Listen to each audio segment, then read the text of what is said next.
give our audience the opportunity to ask questions, whether it's for us or digging thrifts. But we definitely encourage all the questions for sure.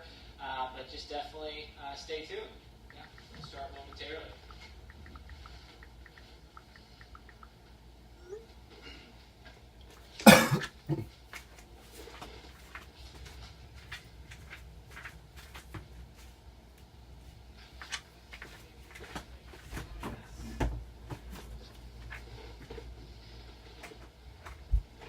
Hey, Digging Thrifts, thank you for joining us.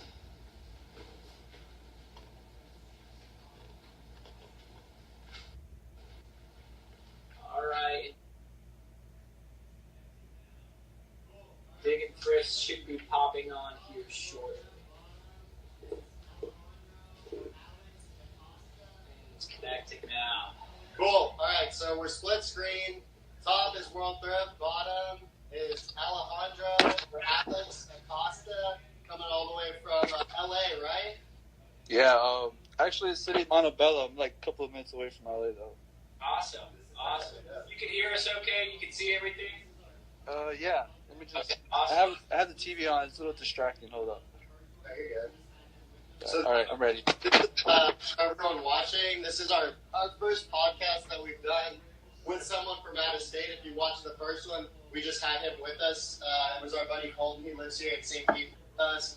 But this is actually really cool. So we're to really reach out to people all across the country. And we actually have some people booked in other countries too, New Zealand and Italy. So those are coming up.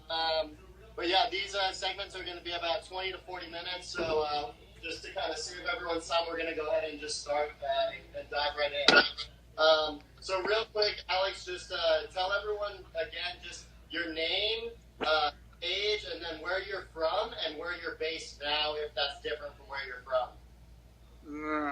I go by Alex. You know, I tell everyone that's my name, but I'm really Alejandro. But I think I just prefer Alex. 22, city of Montebello, yeah.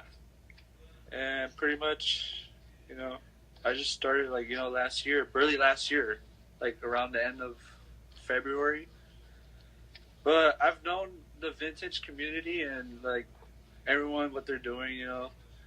I've known them for like a couple of years now, but I just never really got into it, like selling or anything like that. I just buy, but that was it. I couldn't pretty much hold my pieces together. I always end up selling them anyways. Well, now I'm selling them. And I barely have anything now. Like, I need to find new stuff. But I have all this shit right here. I haven't posted up. Yeah, you got some. Yeah, we how I actually met Alex is I've actually bought a couple items from him for our store and for personal as well.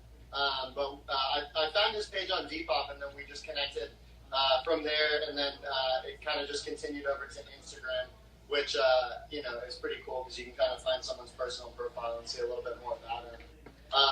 But real quick again, so where are you from again, Alex? Montebello. Montebello, okay. And then right now you're living where? Well, I'm still in Montebello. Like. Oh, okay. And I'm actually from East LA, city of East LA, but I'm currently in Montebello. Yeah. Okay, cool. All right. So the first question, just tell us about your brand, and if you have a store, or if maybe you retail out of a store, or no. Do you do Rose Bowl or anything? Sorry, what? Do you do Rose Bowl or anything like that? No, I'm just employed with a job right now, and this is basically like a passion of mine that I really like doing. Just selling. Side hustle. Yeah, just hustling, just trying to save up. See. So you doing it, so there's definitely not a bad, but if you think you got the eye for it and it's something you enjoy. Yeah, like you said, I pretty much started last year, February. I've been looking for the bins for like a good couple of months now. Like, I had no idea where it was, and after I found out, like, I popped up, I pulled through, and there's a bunch of people there, like from Hispanics to everybody. Like, it's diverse. Like, everyone was there. There's a lot of fun people talked to me. Yeah, and it's pretty much my main source where I'm getting everything. Like, all the clothes from all these bins, and I'm there pretty much all day. I try to be there all day from like 10 to like 6. That's pretty Yeah, much. it's funny because before we went for the first time, we used to hear people say that, and we never understood why people would stay there all day. But for anyone watching that doesn't know what's different about the bins as opposed to the thrift stores, they're constantly rotating. Yeah. So they'll bring out 8 bins, let you look at those for like an hour, maybe less, maybe more, and then they'll pull all of those, make you wait, and then they'll bring out new ones shortly. Yeah. So that's why people can get caught up hanging out at the bins all day, because you'll be picking, you'll be digging, whatever. You'll find great stuff. They'll pull those ones away, and you'll be ready to leave. Next thing you know, they're coming out with 6 new ones. You see like a couple good things, and you're like, oh shit. All right. And it gets very hectic too. Yeah. There's a lot of people who trying to get a bunch of stuff. Like some of them just gather like a bunch of clothing. They don't even know what they're grabbing until like they reach to their cart and just hand picked out with the ones they want. It gets hectic. It gets crazy. But before that, I was just going through thrift stores, like different thrift stores, hand picking anything I could find before I even found these bins. And now I'm there pretty much. I try to be there every day, but work just keeps me tired, and posting these clothes and ironing them, washing them. It's basically a real good job. It's an actual real job. People don't believe it, but it's very tiring and it's very rewarding. Its profit's very good, unless you know your stuff, But pretty much. So you said you try to go like almost every day, whether it's to like the bins or to the flea. Yeah, it's just work. It gets me tired. Like the end of the day, I work like from 4 a.m. to like 10 in the morning. I have to get up 4 a.m. in the morning. I work for Roz, and that's pretty much. I'm a stockman. That's Oh, okay. But afterwards, like when I get my free time, I try to go out there for the bins. Nice. Okay. Let's see. We kind of touched on this a little bit, but I'll just have you expand if you don't mind. So the second question is just, what's your story and how did you get into this? Ooh. Started off with my mom's, dude. It's like she used to take me to this thrift store. It's nearby. It's like 5 minutes from LA. Okay. And it's called City of Industries thrift store. It's like a 2-story thrift store. Wow. And I used to hate going there. Like I had no interest. I was a kid. And my mom, she's like a very big collector herself. Like she hoards a lot of antique items, like furniture and everything. And to this day, she still does it, and she sells it at the Swami herself. And I just wish she would have explained to me a lot earlier, like what she was doing, And instead of me just like slowing her down, she was actually trying to make that money. And I didn't realize until barely I was like maybe 19 or 20. I'm 22 now. That I realized like what everyone's trying to do with the vintage community. Like it's crazy. And until like last year, I barely started like selling, But before that, I was just browsing, looking at everything, admiring everyone's stuff, and just trying to go out there see what I could find. Yeah, liking everything, following everybody, and pretty much, like I said last year, I just started. Like I bought this Janet Jackson T-shirt. It's a tour T-shirt. Yeah, for like $25-$30. And when I saw how smooth the transaction was and how fast the delivery was, I was very inspired. Like, wow, I wonder if I could keep do this myself. And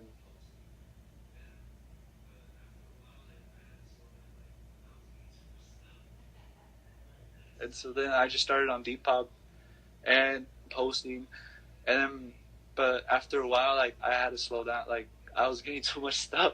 I couldn't sell it. I didn't have nobody following me, and because I was going to the bins every day, and I had all this stuff, so I had to stop going, and I just got lazy. I couldn't post up anything, and I just threw like a special $5 sale, like try to get rid of everything. I didn't care, and some of it, honestly, I didn't even know what the value was. Okay. I'm still learning like the value of each item you find. But I know about the single stitch and all that, like the tags and everything, all the basic stuff. But it's crazy, Like I just love doing this. It's very inspiring. But ever since then, last year, I've just been grinding and I've just been delivering and selling. That's it. And yeah, Oh, I used to thrift in Bakersfield. There's this big thrift store, like this local thrift store. And before I moved out here, I used to live over here in Bakersfield. No, in Bakersfield, like for like a couple years. It was like 5 years ago. I was living out there, and I would just go thrifting every day. I was watching YouTube videos, like trying to see what I could find, and see if I could find the same thing in the thrift store. And that's how I just pretty much learned from YouTube. Like everyone's thrifting channel, like Paul Cantu. Who else? I don't know. That was probably much who I was only watching, and I barely found out like round two last year. Yeah. Last year, round two, and I know they've been here for like a couple years now. For Richmond, Virginia, it's just crazy. Virginia, New York, another one here in Miami. It's crazy. Yeah, I heard about that. I was watching the UFC. I saw you guys on it. That was pretty cool. Yeah. We were so hyped on that, dude. It was awesome for sure. Yeah, so before that, I was just thrifting everywhere. Like, I didn't even know there was a vintage community like 2 years ago, like on the internet. I was like, wow, this shit's crazy. But I've always admired it. I've always had a big passion for like vintage and fashion, sneaker wise, anything, culture, rap, anything.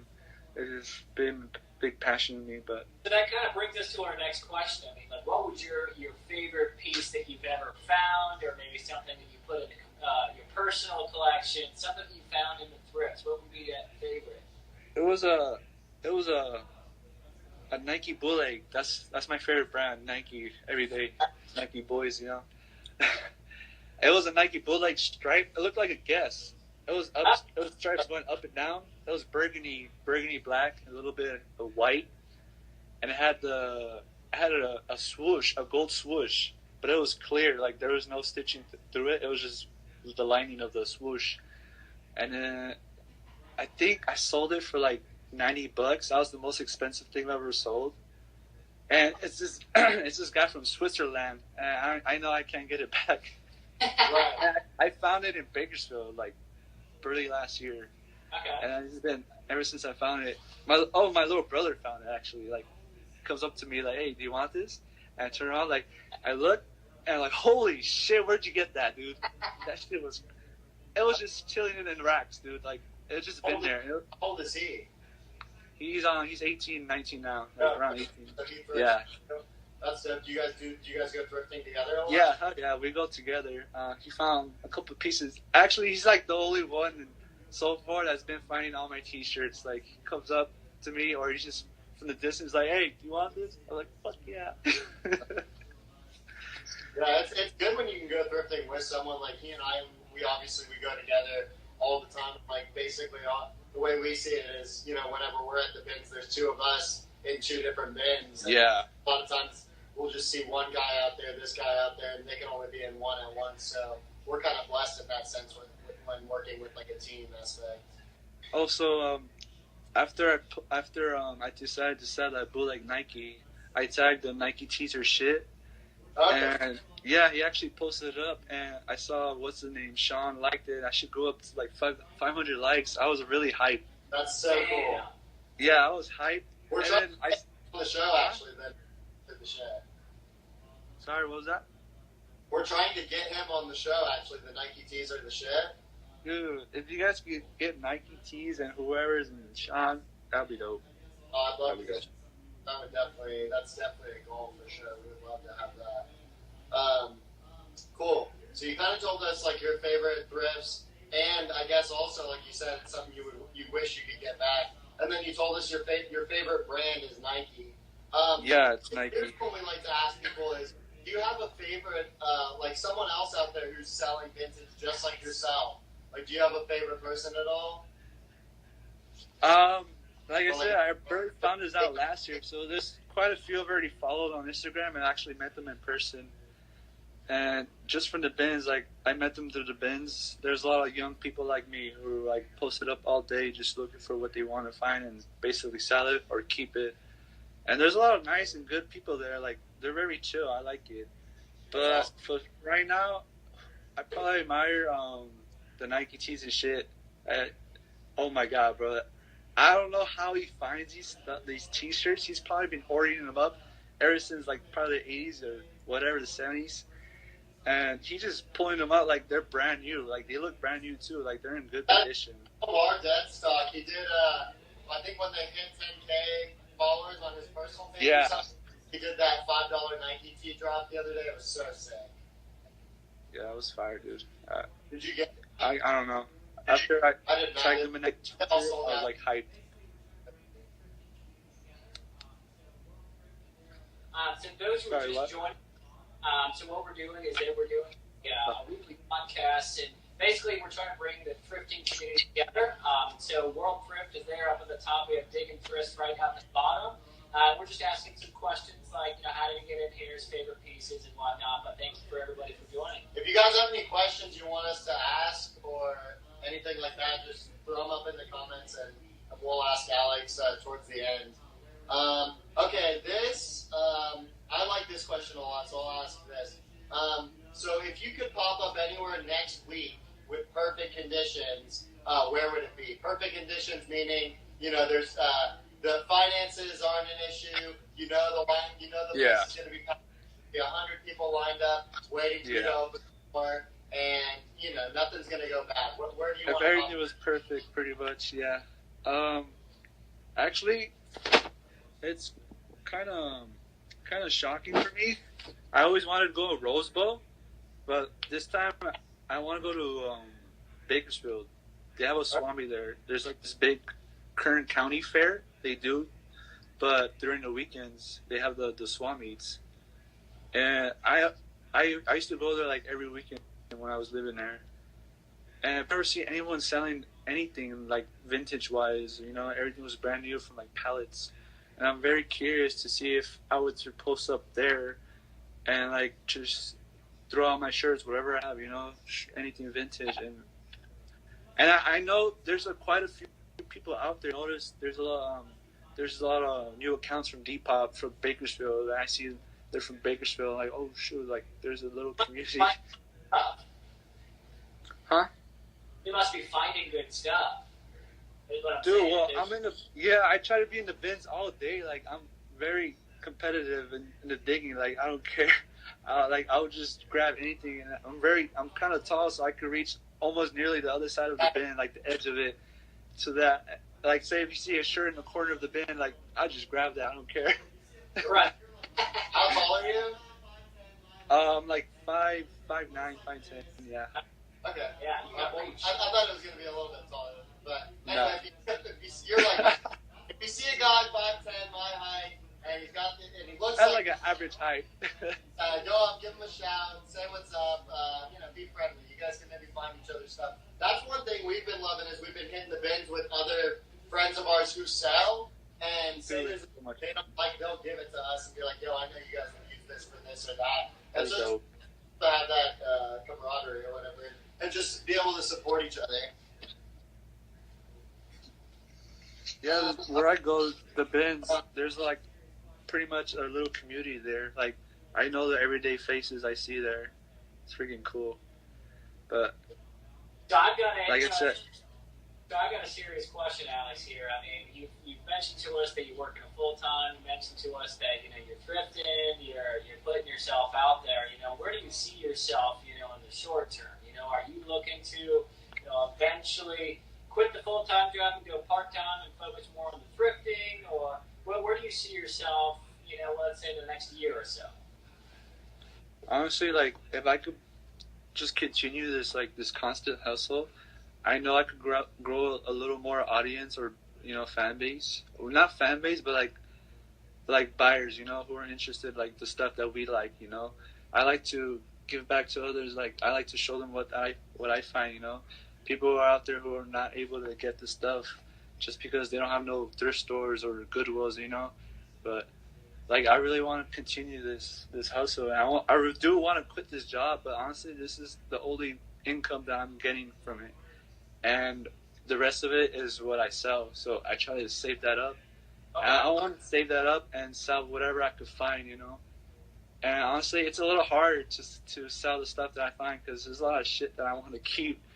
And I got rid of some of my personal items like a long time ago, and I kind of regret it now. Like a couple of Dragon Ball t-shirts, and a couple of Nike t-shirts, But yeah, anyways, I want to grow an audience enough so I could get a little more income. Okay. Save that up, open up a store, and like in the future, I don't know when, but that's my goal. Open up a store. Awesome. And Yeah. I want to open one up here in East LA. There's a street called Whittier Boulevard. It's a very long street, and there's a lot of storefronts. And I don't see nothing like that. I want to open up there, pretty much just open up a store, quit my job soon, and, just keep this hustle going. That's the dream. We actually got a question from Happy Cowgirl Thrifter. So this first one's for you. I don't know if you can see it, but it's, have you ever regretted not picking up an item? And if so, what was it? Oh, yeah, in the bins. I found this Green Day t-shirt. I didn't know it was Green Day. Like I said, there's a lot of stuff that I'm not familiar with, the rock bands. Right. I grew up with hip-hop and R&B, all that stuff. I never heard rock growing up. And there was this Green Day t-shirt. It was it said Green Day in the front. Okay. And the back was a dog taking I don't know, it was a dog. But I saw it, the shirt traveling through the bins, around, people were looking at it, but throw it down, and someone else picked it up. It was the thrift lord. He goes in the bins too. Dookie, wasn't it? The Dookie shirt. It was, yeah, the Dookie shirt. There you go. That's the one. I picked it up. I just seen him going for sniping that shirt. Oh shit. Did I know which one you're talking about? I was all right, whatever. I was the only one though so far. But anything else, I've been picking it up. But yeah. Right. Practice and whatnot, repetition. You'll I've grown. So far, I've grown a lot more knowledge for all these t-shirts. I know a lot more now. So I thank God for that. I know what to pick up. Happy Girl Thrifter, when you say up north, what part? Remind me where you're from, or where you're from, and where you're based. Up north? Your best friends.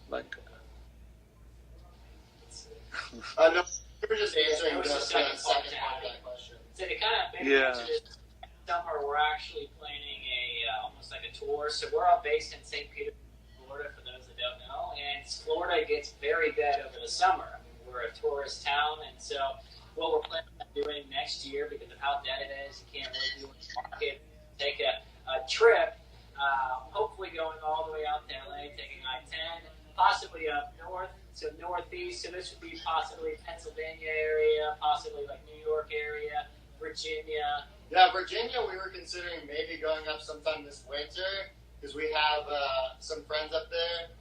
We've been wanting to go up and do a pop-up with them, but we've got a lot of stuff going on right now, so we're going to see if we can make that happen. But we might just kind of chill for the rest of the year and then make plans for 2019. But let's see. Okay, here's a good one. Who's your biggest influence outside of the thrift scene, and then who's your biggest influence in the thrift scene? Oh, shoot. Forgot to think about this question. Outside of the thrift scene, the vintage scene, probably... I don't know, it could be a scientist, could be God, your mom, anyone. It's Jesus. No, I'm just kidding. Maybe. I don't know. I follow a lot of big influential people. There's a lot of people who are really into, who inspire me every day. But right now, I would say I'm fucking with Playboi Carti's new album every day, bro. Playboi Carti's new album, it's what gets me through work every day, probably.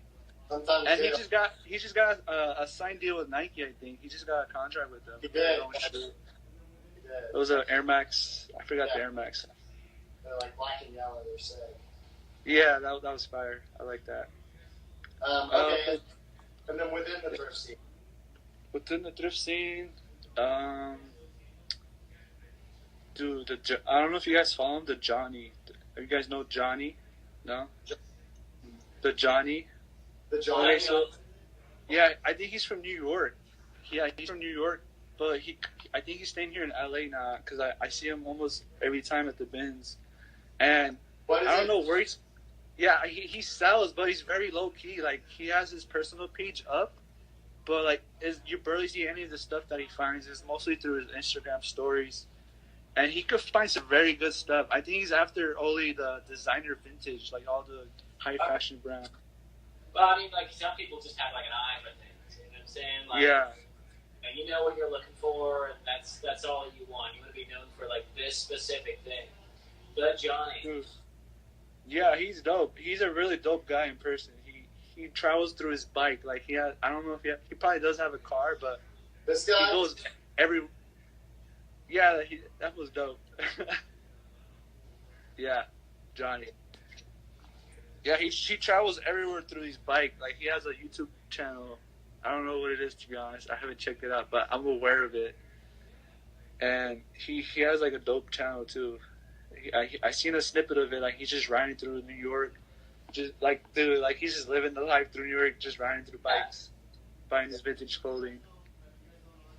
That's it. Okay, yeah, I just followed him. I'd actually never heard of him, so I'm always like hyped anytime I find like someone new to follow. So thanks. And if you guys don't already follow who he's talking about, it's just Johnny JOHNIE. So yeah, Can I type it in here? I don't know how to type in here. It's like giving me face filter. Comment on, yeah. Throw his handle up there for us, yeah.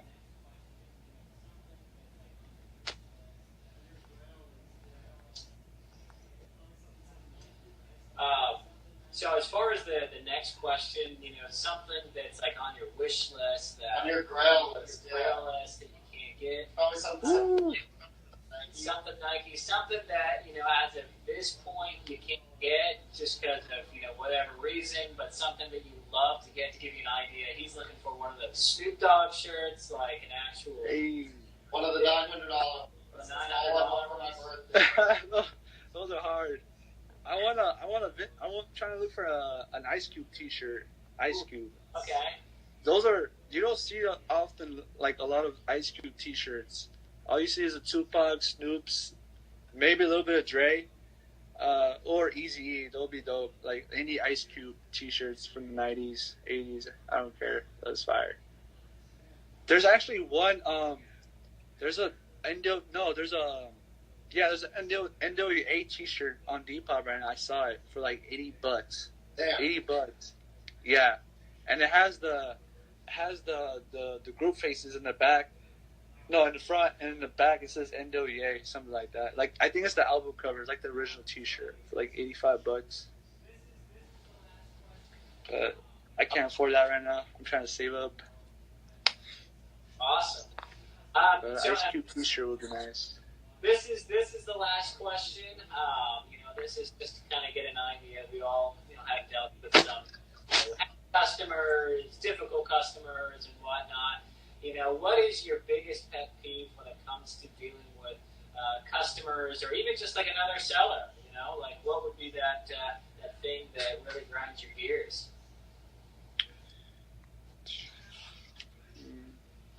Pretty much when I mess up on shipping out an item. Sometimes I get the addresses because I have the what's it called, the bubble wrap envelopes. I forget what they're called anyways, but I use that and they all look alike. And when I'm just packaging up the items, sometimes when they're ready and set, like I just set them down the side and I mix them up together and afterwards I will put the address, the shipping label, and I stamp it on the packaging. And I'm like, wait, which one is it? Like, which T-shirt is it? I'm like, fuck. So I have to open up the bag and see what T-shirt it is to get the label right on it. Right. I have to be a little more organized. Like, I know I could be more organized than that. I'm just getting the hang of this, but this just really messes up like the whole process, like shipping out the wrong address. That's why we have a buddy of ours. He handles all our shipping. Oh really? You guys are big ballers. That's why you guys hire everybody. We have some good friends that like really support us and help us out. Oh, that's cool. Like, thank God that's off our backs. And then he does a lot of like the back end work, which I freaking bang my head anytime he starts telling me numbers. So, it's difficult to like have everyone play their part and just do what they can to benefit for sure. That's dope, man. That's dope. Like that. I got a couple of friends too. Like I mentioned to them, like if they'd be down to open up a storefront, and I'm like, yeah, whenever you get it. And my cousin, he actually wants to be a co-manager, but he has no knowledge of this whatsoever. But he just wants to be the manager, Right. the co-manager of the storefront. And I'm like, all right, let's see how it goes. I just gathered up a couple people to see if they're down to do it, and I gotta trust them, of course, and Right. see if they'll be down enough to open up a store pretty much in the future. I'm very excited. Yeah, I mean, like things with now, especially in LA and even here where we're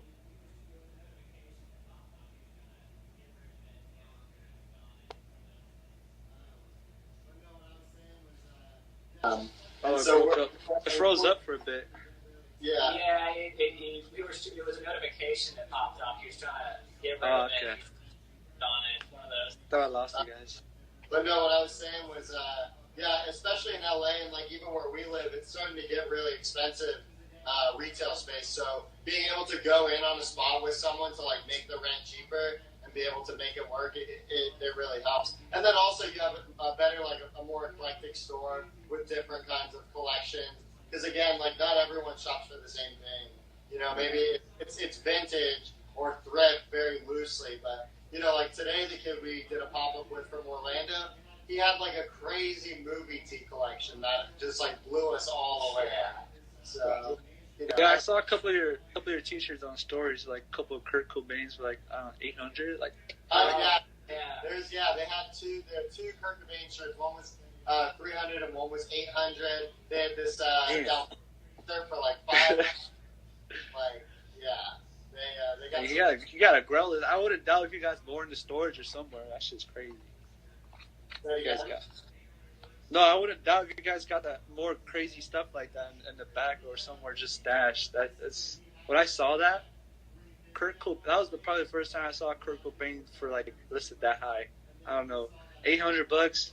That's a lot. That's crazy though. That shirt was very fire. Yeah, he told us basically he had it I think at $350 at one point, and a lot of people were telling him it was too much. And then he saw that same one sold online for $500, and he just moved his price up to $800. Basically, he just doesn't even want to sell it. It's more like a personal item. So for him, it's sentimental value. Awesome. But yeah, that's all the questions we had. To let everybody know, they kind of just joined in. So this is just a podcast that we're doing, trying to bring the community of thrifters together. And today we've got Alex all the way out by LA. His handle is @Diggin_Thrifts. That's DIGGIN Thrifts. Go ahead, give him a follow. I think you might be able to click and go to his profile from here. But yeah, definitely check him out. Give him a follow. Go check out his Depop. That's where people can buy from you other than DM, right? Yeah, just Depop and Instagram so far. eBay pretty soon. Okay, cool. So yeah, Instagram and Depop right now, and then eBay soon. And then he hopes to open a store here soon. But yeah, thanks for your time, Alex. We really appreciate it. Is there anyone you want to shout out or anything you want to say before we go? I don't know. I don't fuck with a lot of people. No, I'm just kidding. Pretty much shout out you guys. I appreciate you guys for shouting me out. World Thrift. You guys got some fire shit. I'm gonna sign up for that $5 t-shirt pretty soon. Do it, please. And make sure to use the code free shirt and you'll get $5 off. All right, cool. Yeah, you'll get Thank your you. personal. Appreciate it, man.